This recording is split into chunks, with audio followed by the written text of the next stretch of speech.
안녕하세요. 김영석입니다. 제가 어느덧 한 세기를 넘게 살다 보니 사람들은 저에게 묻곤 합니다. 교수님, 어떻게 하면 남은 생을 평안하게 보낼 수 있습니까? 라고 말이죠. 그럴 때마다 저는 조금은 의외의 대답을 들려주곤 합니다. 가진 것이 있어도 조금은 가난한 듯 사십시오. 그것이 당신의 영혼과 남은 인연을 지키는 길입니다. 라는 말입니다. 우리는 평생을 앞만 보고 달려왔습니다.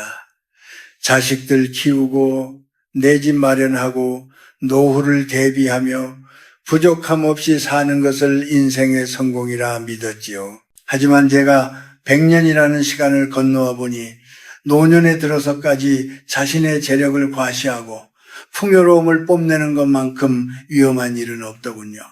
50살이 넘고 60이 지나면서 우리가 가장 경계해야 할 것은 육체의 질병이 아니라 내 곁에 남은 사람들이 과연 나라는 사람을 보고 있는지 아니면 나의 지갑을 보고 있는지를 망각하는 일입니다. 세상은 참으로 묘합니다. 내가 잘나고 풍족할 때는 주변에 사람이 구름처럼 몰려듭니다. 칭송하는 말, 아부하는 웃음소리에 취해 있으면 내가 정말 대단한 사람이 된 것 같은 착각에 빠지게 되지요. 하지만 그것은 당신의 인품이 아니라 당신이 쥐고 있는 힘에 몰려든 그림자일 뿐입니다. 해가 지면 그림자는 사라지기 마련이지요. 노년의 고독이 무서운 이유는 바로 이 지점에 있습니다. 평생 동지라고 믿었던 이들이 혹은 가깝다고 생각했던 친척들이 내가 더 이상 줄 것이 없다는 것을 알게 되었을 때 등을 돌리는 그 서늘한 배신감 말입니다. 그래서 저는 감히 권합니다. 조금은 가난한 척하며 사십시오. 이것은 비굴하게 구걸하라는 뜻이 아닙니다. 내가 가진 것을 굳이 드러내지 않고 검소하고 소박한 차림으로 세상을 대하라는 뜻입니다. 지갑을 닫고 마음을 여는 연습을 하라는 것입니다. 사람의 본심은 그 사람이 이익을 얻을 수 없을 때 가장 적나라하게 드러납니다. 당신이 가진 것이 별로 없어 보일 때 그럼에도 불구하고 당신의 곁을 지키며 따뜻한 차 한 잔을 건네는 사람, 당신의 구태의연한 예지하기를 진심으로 들어주는 사람, 그 사람이 바로 당신의 인생에서 건져 올린 진짜 보석입니다. 우리 한국 사회는 유독 체면을 중시합니다. 나이가 들수록 좋은 차를 타야 하고 좋은 옷을 입어야 대접받는다고 믿지요. 하지만 그것은 타인의 눈에 비친 가짜 나를 키우는 일일 뿐입니다. 내면이 꽉 찬 사람은 낡은 외투를 입어도 그 기품이 가려지지 않습니다. 오히려 가난한 척이라는 필터를 통해 내 주변의 인간관계를 정화할 수 있는 여유가 생깁니다. 만약 당신이 지금 50대, 60대라면 기억하십시오. 지금부터는 채우는 삶이 아니라 비우는 삶을 연습해야 합니다. 부유함을 자랑하는 것은 시기와 질투라는 독을 부르는 행위이며 진정한 인연의 싹을 잘라버리는 가위와 같습니다. 내가 이만큼 가졌으니 대우해달라는 마음을 내려놓고 그저 한 인간으로서 사람들을 대할 때 비로소 노년의 참된 자유가 시작됩니다. 진짜 소중한 인연은 당신의 통장 잔고가 아니라 당신의 주름진 손을 잡고 건네는 진심 어린 안부 속에 있습니다.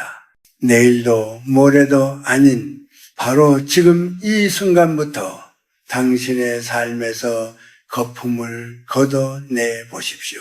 그때 비로소 당신 곁에 남은 진짜 사람의 얼굴이 보이기 시작할 것입니다.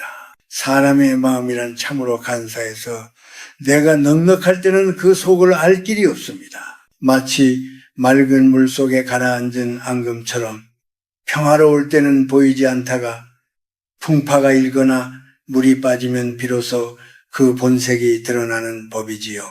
제가 살아오며 깨달은 한 가지 분명한 사실은 노년에 들어서의 부족함은 인생의 불행이 아니라 오히려 인간관계를 걸러주는 가장 정교한 걸음망이 된다는 점입니다. 제가 아는 한 지인의 이야기를 해보겠습니다. 그는 젊은 시절 사업으로 큰 성공을 거두었고 항상 주변의 사람들로 넘쳐났습니다. 명절이면 그의 집 앞에는 선물이 산처럼 쌓였고 그가 한마디만 하면 모두가 앞다투어 고개를 끄덕였지요. 하지만 그가 은퇴를 하고 일부러 투자에 실패해서 형편이 어려워졌다는 헛소문을 내자 그 많던 사람들의 발길이 마법처럼 뚝 끊겼습니다. 전화를 해도 바쁘다는 핑계로 피하고 모임에서도 은근히 그를 소외시키기 시작했지요. 그는 그때서야 깨달았다고 합니다. 아, 그들이 사랑했던 것은 나라는 사람이 아니라 내 주머니 속에 돈이었구나. 우리는 흔히 외로움을 두려워합니다. 그래서 나이가 들어서도 누군가에게 대접받고 싶어 하고 내가 여전히 힘이 있다는 것을 증명하려 애씁니다. 하지만 그것이 얼마나 덧없는 일입니까? 가짜 인연을 유지하기 위해 내 귀한 시간과 에너지를 쏟는 것만큼 미련한 짓은 없습니다. 여러분, 조금은 가난한 척하며 주변을 살펴보십시오. 내가 줄 수 있는 것이 예전만큼 풍족하지 않을 때 나에게 먼저 손을 내밀고 교수님, 요즘 건강은 어떠십니까? 라며 진심 어린 걱정을 해주는 사람이 누구인지 말입니다. 한국 사람들은 정이 많다고들 하지만 사실 그 안에는 give and take 라는 냉혹한 계산이 깔려있는 경우도 많습니다. 자식과의 관계도 예외는 아닙니다. 부모가 재산을 움켜쥐고 있을 때와 이미 다 나누어주고 빈손이 되었을 때 자식들의 눈빛이 달라지는 것을 저는 수없이 보아왔습니다. 참으로 가슴 아픈 일이지요. 하지만 이것이 인간의 본성임을 인정해야 합니다. 그래서 저는 노년일수록 자신의 패를 다 보여주지 말라고 조언합니다. 조금 모자란 듯, 조금 부족한 듯 행동할 때 우리는 비로소 사람의 진심이라는 귀한 풍경을 마주할 수 있습니다. 진정한 인연은 조건이 붙지 않습니다. 내가 잘 나갈 때 박수 쳐주는 사람은 수천 명일지 몰라도 내가 초라해 보일 때 묵묵히 옆자리를 지켜주는 사람은 단 한 명이면 족합니다. 노년의 지혜는 바로 그 한 사람을 찾아내는 눈을 갖는 데 있습니다. 풍요 속에 묻혀 있을 때는 절대로 보이지 않는 것들이 스스로를 낮추고 가난한 자리로 내려앉을 때 비로소 선명하게 보이기 시작합니다. 여러분, 주변의 화려한 인맥에 연연하지 마십시오. 나를 진심으로 아끼는 사람은 내가 무엇을 가졌느냐가 아니라 내가 어떤 길을 걸어왔고 지금 어떤 마음을 품고 있느냐에 관심을 가집니다. 가난한 척은 상대방을 속이는 연기가 아니라 나의 소중한 남은 인생을 허례허식으로부터 보호하고 진실한 사람들로만 채우려는 고귀한 선택입니다. 텅 빈 방 안에서도 온기를 나눌 수 있는 인연, 그런 인연이야말로 우리가 생의 마지막까지 붙들어야 할 유일한 자산입니다. 우리는 평생 남의 눈이라는 거울에 나를 비춰보며 살아왔습니다. 좋은 차를 타고 넓은 집에 살며 자식들이 명문대에 가거나 대기업에 취직하는 것이 나의 자존감인 줄로만 믿고 달려왔지요. 특히 우리 한국 사회는 체면을 목숨처럼 여기지 않습니까? 하지만 7순을 넘기고 8순을 지나 100세에 닿아보니 그런 외적인 조건들이 주는 만족감은 아침 안개처럼 허망하기 짝이 없더군요.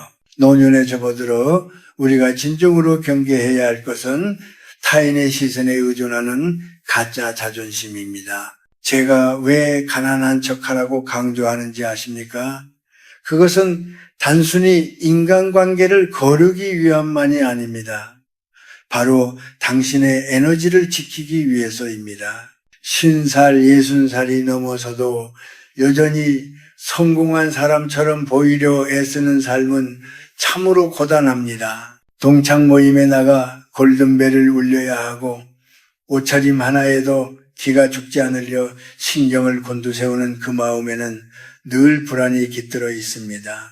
내가 이 정도는 보여줘야 무시당하지 않겠지라는 생각은 스스로를 끝없는 경쟁의 굴레로 다시 밀어넣는 격입니다. 이제는 그 무거운 갑옷을 벗어던질 때가 되었습니다.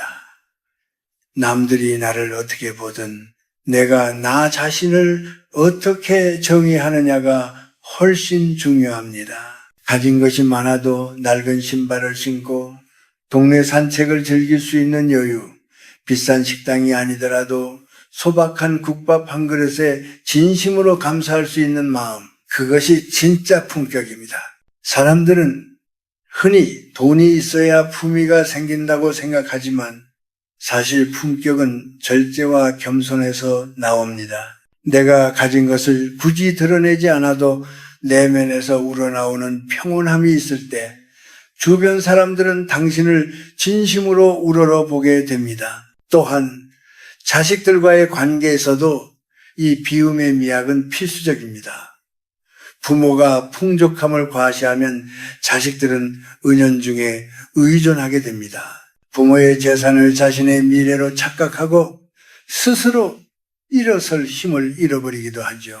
반면 부모가 검소하고 단출하게 살아가는 모습을 보이면 자식들은 부모를 한 인간으로서 존경하고 걱정하게 됩니다.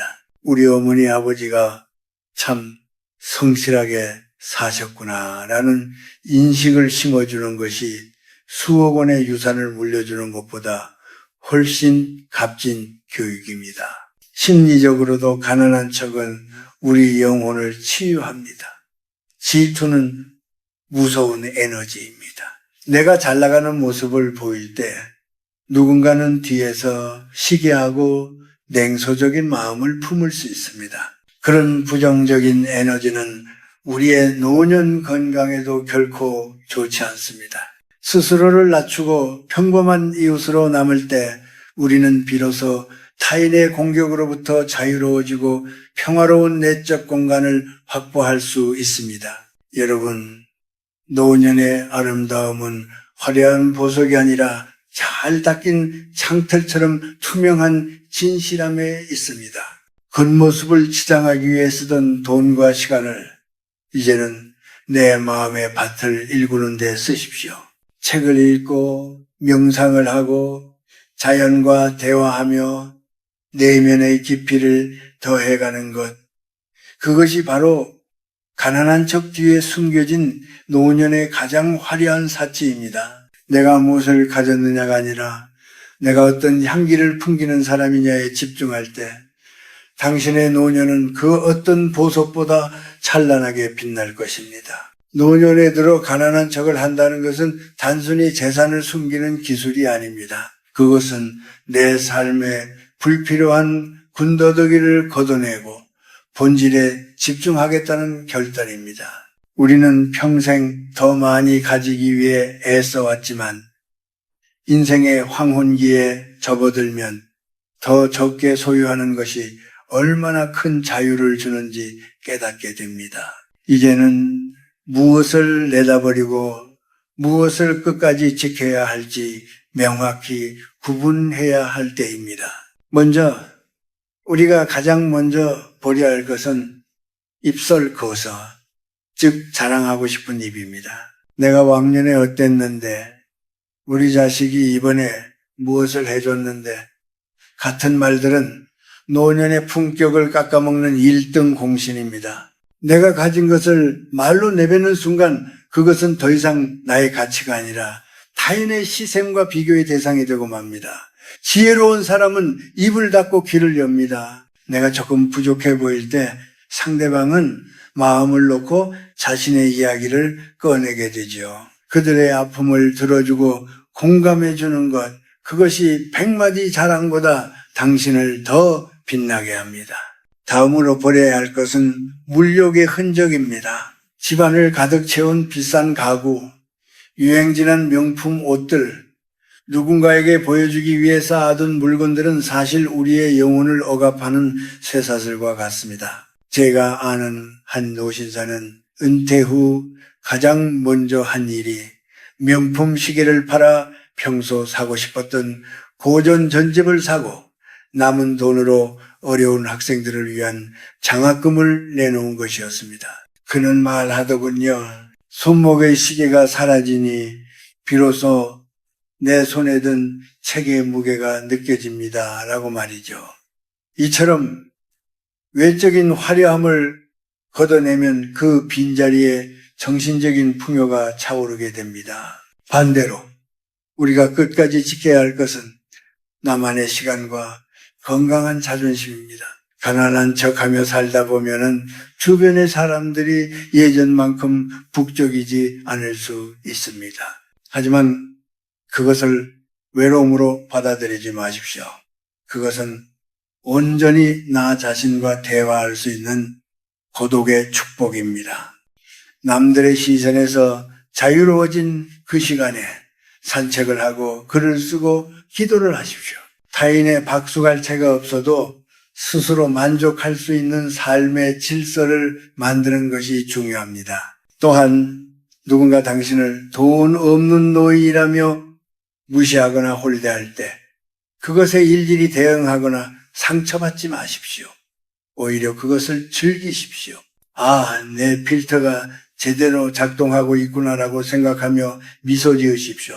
나를 껍데기로 판단하는 무례한 사람들을 내 인생에서 자연스럽게 퇴장시키는 것, 그것이 바로 가난한 척이 주는 최고의 방어막입니다. 진정으로 고결한 사람은 흙먼지 속에서도 그 빛을 잃지 않는 법입니다. 마지막으로 행동의 절제를 실천하십시오. 돈이 있다고 해서 함부로 베푸는 것이 아니라 꼭 필요한 곳에 조용히 손길을 내미는 숨은 은덕을 쌓으십시오. 드러내지 않는 선행은 당신의 영혼에 가장 맑은 에너지를 채워줍니다. 노년의 삶은 화려한 불꽃놀이가 아니라 은은하게 밤길을 비추는 달빛이어야 합니다. 소박한 식사, 검소한 차림, 그리고 깊이 있는 생각. 이 세 가지만 있다면 당신은 세상 그 누구보다 부유한 사람입니다. 비움으로써 채워지는 이 오묘한 진리를 여러분의 일상 속에서 하나씩 실천해 보시길 바랍니다. 인생이라는 긴 여정의 끝자락에 서면 결국 우리 손에 남는 것은 무엇일까요? 한 세기를 살며 수많은 사람의 마지막을 지켜보았지만 그 누구도 내가 더 화려하게 살았어야 했는데라며 후회하는 이는 없었습니다. 오히려 조금 더 사랑할 걸, 조금 더 베풀 걸, 조금 더 내 마음의 평화를 돌볼 걸 하는 아쉬움뿐이었지요. 이제 마지막으로 여러분께 드리고 싶은 말씀은 가난한 척이라는 지혜를 통해 도달해야 할 궁극적인 지점, 바로 안온한 평화에 대한 이야기입니다. 우리가 세상의 눈을 피해 스스로를 낮추고 검소하게 사는 이유는 결국 내면의 자유를 얻기 위함입니다. 남들에게 보이기 위한 삶을 그만둘 때 비로소 진짜 나와 마주할 수 있습니다. 껍데기를 다 벗겨내고 남은 나의 본 모습이 초라하지 않으려면 우리는 노년의 시간을 정신적인 성숙으로 채워야 합니다. 돈이 없어도 지혜가 있고 힘이 없어도 인품이 있으며 명예가 없어도 향기가 나는 노인, 그런 사람이 되는 것이 인생 최고의 성공이자 완성입니다. 여러분, 노년의 행복은 결코 멀리 있지 않습니다. 아침에 눈을 떠 따뜻한 햇살을 마주하는 기쁨, 정성껏 우려낸 차 한 잔의 온기, 길가에 핀 이른모를 들꽃을 보며 미소 지을 수 있는 여유 속에 있습니다. 이러한 소소한 행복은 돈으로 살 수 있는 것이 아닙니다. 오히려 가진 것이 너무 많고 마음이 분주한 사람에게는 절대로 보이지 않는 풍경이지요. 스스로를 가난한 자리에 두는 사람은 이 작은 기쁨들을 매일매일 발견하는 복을 누리게 됩니다. 또한 가난한 척하며 살아가는 그 정갈한 뒷모습은 후대에게 줄 수 있는 가장 큰 선물입니다. 자식들이나 젊은 세대에게 나이가 들어도 저렇게 평온하고 품격 있게 살 수 있구나라는 희망을 보여주는 것보다 더 큰 가르침은 없습니다.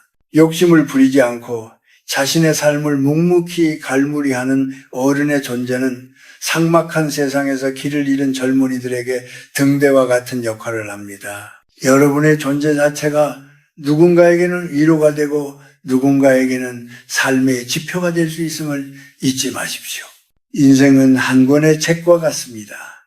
서론이 화려하고 본론이 치열했더라도 결말이 어수선하고 탐욕스러우면 그 책은 좋은 평가를 받기 어렵습니다. 반면 시작은 평범했어도 끝이 깊은 울림과 평화로 마무리된다면 우리는 그 책을 명작이라 부릅니다.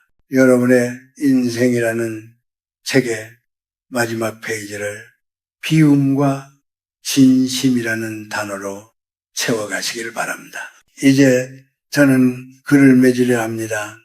혹여 지금 외롭거나 누군가에게 무시당해 마음이 상하셨습니까? 그렇다면 스스로에게 이렇게 속삭여 주십시오. 괜찮다. 나는 지금 내 영혼을 지키는 중이다. 가짜들을 떠나보내고 진짜를 맞이하는 중이다. 라고 말이죠. 가진 것을 감추고 내면을 가꾸는 삶은 결코 비겁한 것이 아닙니다. 그것은 폭풍우 치는 바다에서 안전한 항구로 들어가는 현명한 항해사의 선택과 같습니다. 굳이 남은 생을 타인의 평가에 내맡기지 마십시오. 검소함 속에 깃든 강인함으로, 소박함 속에 숨겨진 풍요로움으로 여러분만의 아름다운 황혼을 만들어 가시길 온 마음 다해 응원합니다. 잘 살았구나, 참으로 평온했구나 라고 스스로를 다독이며 미소 지을 수 있는 그날까지 여러분의 하루하루가 안녕하기를 기도하겠습니다.